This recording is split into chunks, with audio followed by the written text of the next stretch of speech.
Life is never easy for the poor.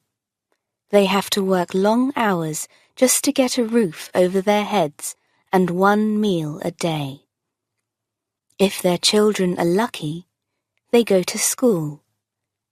If they are not lucky, they have to work. Krishna, who tells this story, is not lucky. He has to work in a factory making bidis, a kind of Indian cigarette.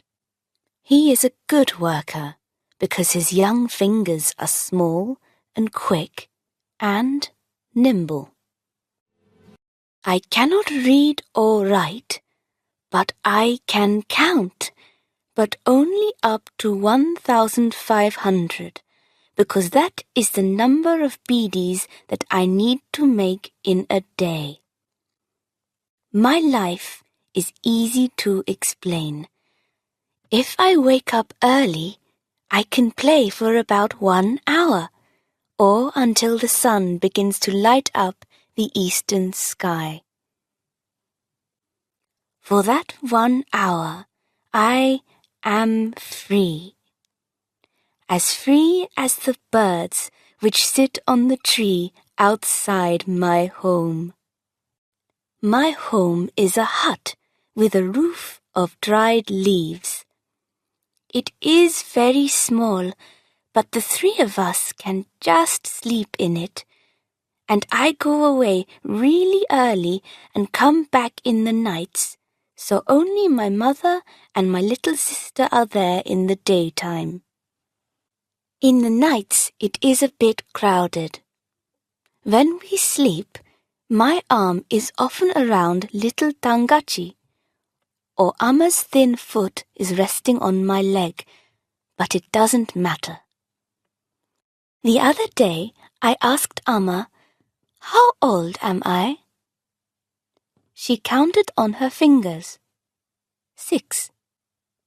6 sounds very small when you think about 1,500 bidis, but Sami, the owner of the factory where I work, always says that I have nimble fingers. That night, when we were having our meal outside our home, I asked Amma, "What does nimble fingers mean?" "It means your fingers are like Weaver Mama's fingers," she said. "When your uncle spins his cloth, have you seen how quickly his fingers move, pulling the threads this way and that way? I love to watch Weaver Mama working, and now I am very happy because my fingers are like his." I asked Amma one more question while we drank our rice soup. "Why do I have to work with Sami and not with Weaver Mama?" This question made Amma unhappy, and when she is unhappy, she hits her head with her open hand. The noise is very loud, and she goes on hitting her head again and again, making a pat, pat, pat sound. It scares Tangachi and me, and I can see that the small one is ready to cry. I put my fingers, nimble fingers, on Amma's hands to stop her hitting herself. She takes both my hands in her hand and starts crying into them. I can feel warm tears dropping onto my fingers. Here I am, happy that I have Weaver Mama's fingers, and Amma is crying. She looks at the black marks on my hands and the cuts on my finger ends. She kisses my hands and holds me and Tangachi close to her. "Amma," I ask again, "why can I not work with Weaver Mama?"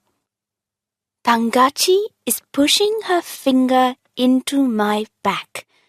Her eyes are telling me to stop my questions, but I want to know.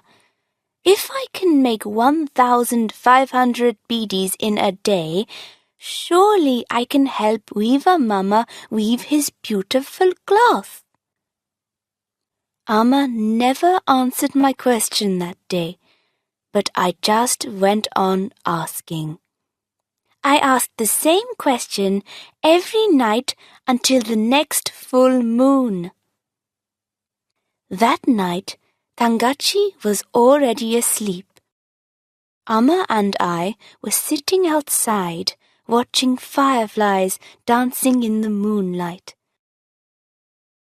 Amma held me close to her and said, "Krishna, you have to work all your life with Sami, the bonded labor man. You have to do this to pay back your grandfather's debt. You cannot work for another person because your grandfather has taken 5,000 rupees and sold you to Sami. All your life you will have to work for him in the same way as your father did." I looked down to the ground because I do not want Amma to see the tears in my eyes. I am a brave boy, you see, but suddenly my nimble fingers don't feel so nimble anymore.